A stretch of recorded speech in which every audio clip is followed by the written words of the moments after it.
Deep in the frozen wilderness of the Yukon Territory, Canada, Forest Warden Elias Monroe made his routine winter patrol through thick, silent pine groves dusted with fresh snow. The wind howled between the trees, and the only sounds were the crunching of his boots and the distant call of a raven overhead. As Elias crossed a narrow ridge, he suddenly froze. A strange, muffled groan echoed from below. It wasn't human, but it was filled with pain. Cautiously, he descended the slope, branches snapping underfoot.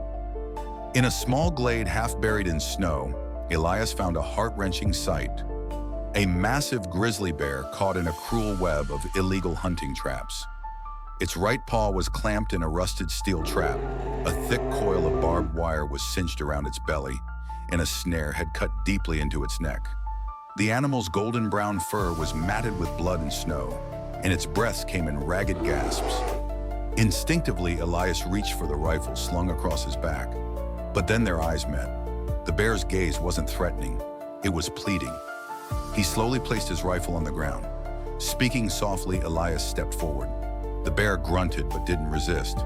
Elias knew any wrong move could be fatal, yet something told him this creature understood.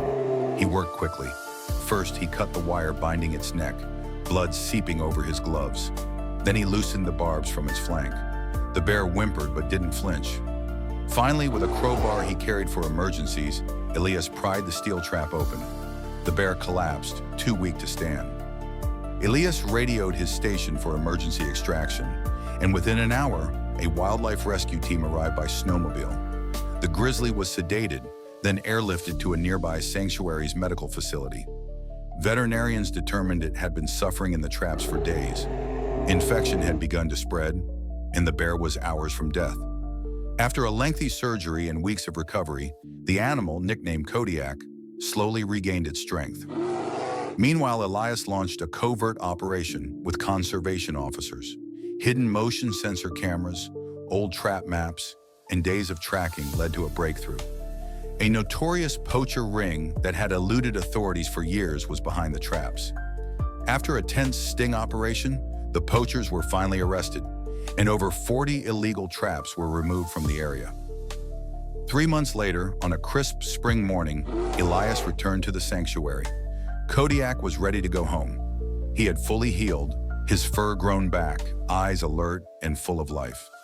Elias accompanied the team deep into the protected forest, back to where it had all begun. When the cage door opened, Kodiak stepped out slowly, then paused. For a moment, he turned his massive head toward Elias, holding his gaze. No growl, no fear, just quiet acknowledgement. And then he vanished into the trees. That moment would stay with Elias forever. In the heart of the wilderness, among snow and silence, kindness had been remembered. Thank you for watching till the end. Please like and subscribe to support us.